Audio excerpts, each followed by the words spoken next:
All right, Shalom. First and foremost, before I begin this lesson, I want to give all praises, honor, and glory to Yahweh, Ba'ashem Yahushai, Ba'ashem Rechah HaKodash. The honors go out to the Apostle, Elder Great Millstone, rule and teach well. Shalom Bar Barakium to you brothers and sisters out there. All right, this is your brother Malachi from the Great Millstone Nashville camp. And Lord willing that this lesson is edifying to the hopeful elect. All right, it says, because I wanted to go into this article, in which I never read it in depth or anything. I just seen the headline. Earlier today it said that the top U.S. counterterrorism, counter-terrorist official resigns, over this war.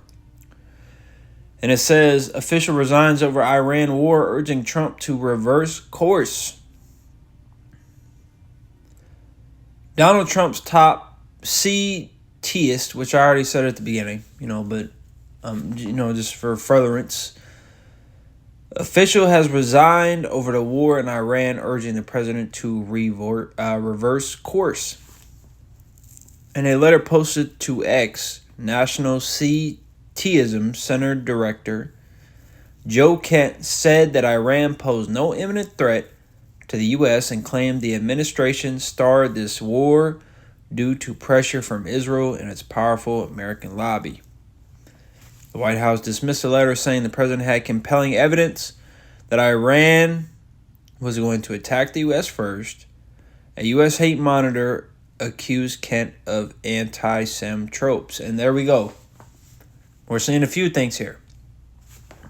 Because we know that all this shit is controlled. All this shit it's all a fucking board game, man.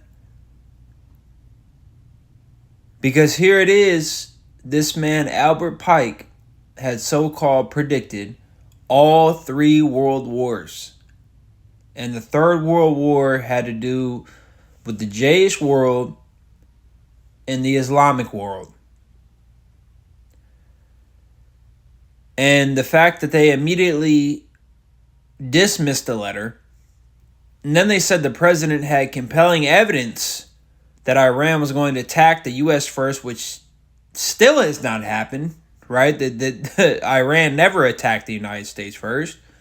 There's never been an attack on U.S. soil as of yet.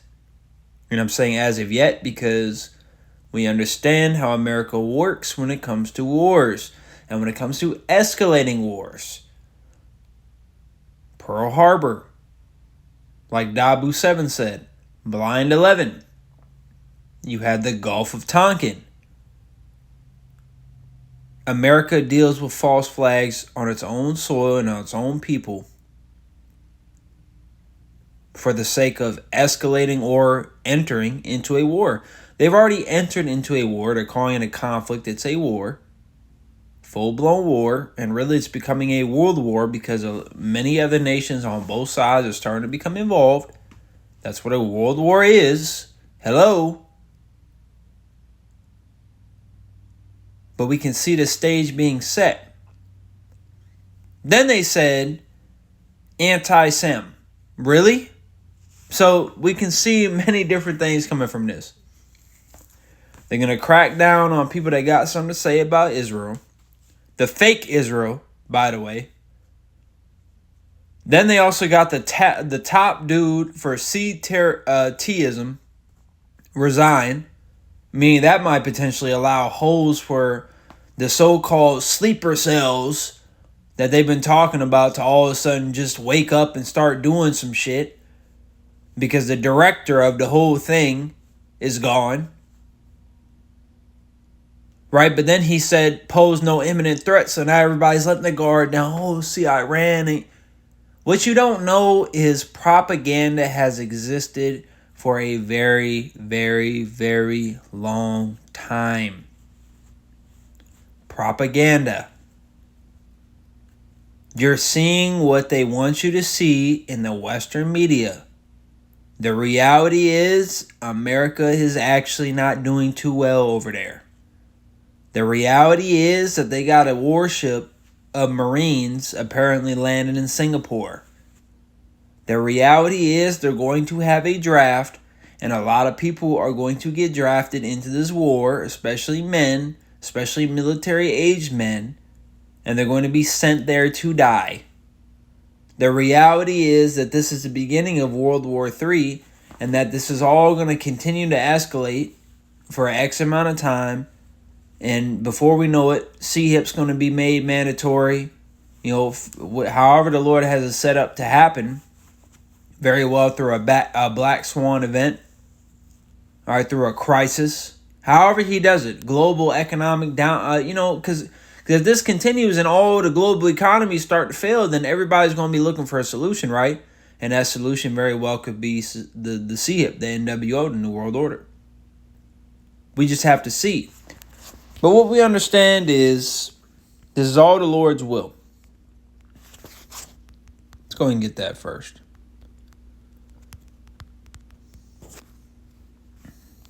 No, come on.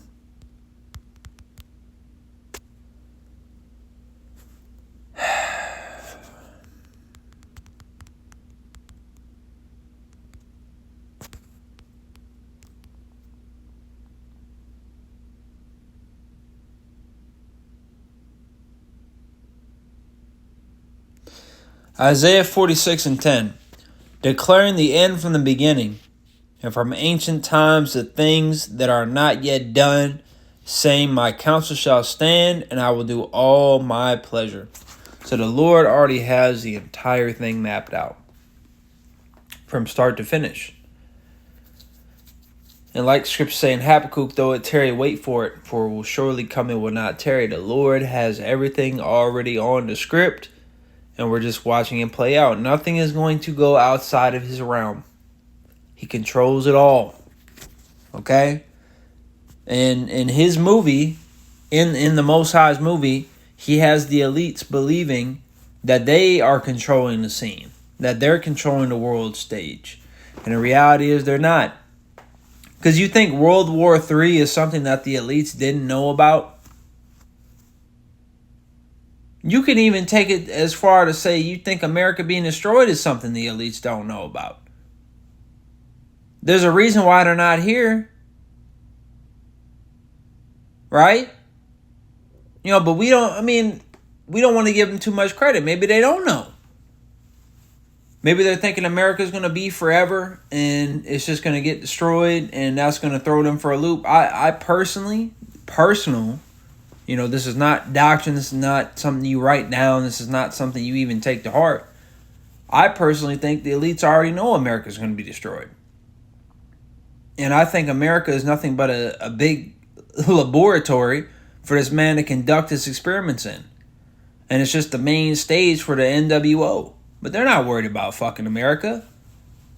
They want Depop anyway. So why not get rid of all these weirdo, homosexual, gender switching, bugged out, bunch of Jake. Why not just get rid of them all?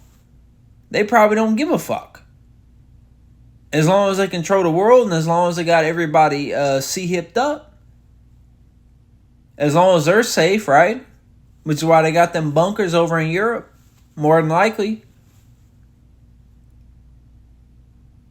But what they think is that they can overcome the Lord and overcome prophecy. Because like it says in Amos 9, the New Jerusalem, the elect, they're going to come down under the reign of Yahushua, and they're going to gather up these elites. They're not safe, no matter where they go. They're not safe.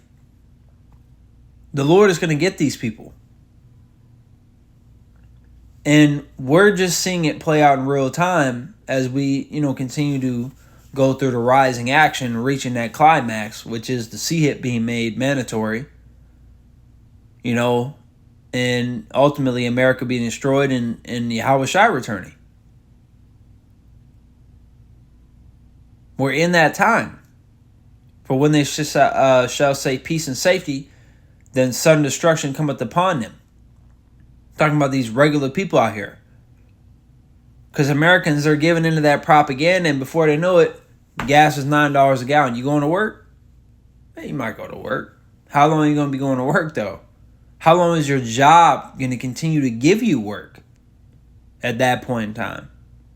And let's say it dials back. Okay, it can dial back. Cool. What have we been noticing? Every time a big event comes out, if it dies down, there's a bigger event not too long in the near future, and it takes even longer for it to go down and die back. This is the birth pains. But the thing is, this is the stage. It's very likely that this whole war thing is not going to go anywhere at all, and it's all in their plans. And that's the thing. And if it's in their so-called plans, where would it go? Maduro disappeared. El Mencho disappeared. I'm talking about in the sense of like the excitement of the situation and spiraling and other things. But what about this? It doesn't seem like this is really going to go anywhere. It seems like this is how they're going to start to lower everybody into that NWO. But we just got to see. But what we know is we're not ignorant of Satan's devices. 2 Corinthians chapter 2, verse 11 said, least Satan should get an advantage of us, for we are not ignorant of his devices. So we are already ahead of the game. Because Yahweh Shemel Shai has given us the eyes to see and the ears to hear. So we're able to see these things. And that doesn't mean we know everything that's going to happen. Hell no. All right, but we have a general basis. We know that at the end of the day, this place is not going to continue on much longer, especially given the circumstances that we see today.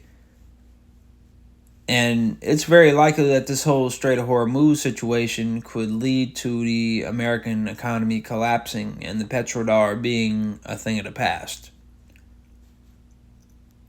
America's already in massive debt, and this war is only throwing them further and further in that debt.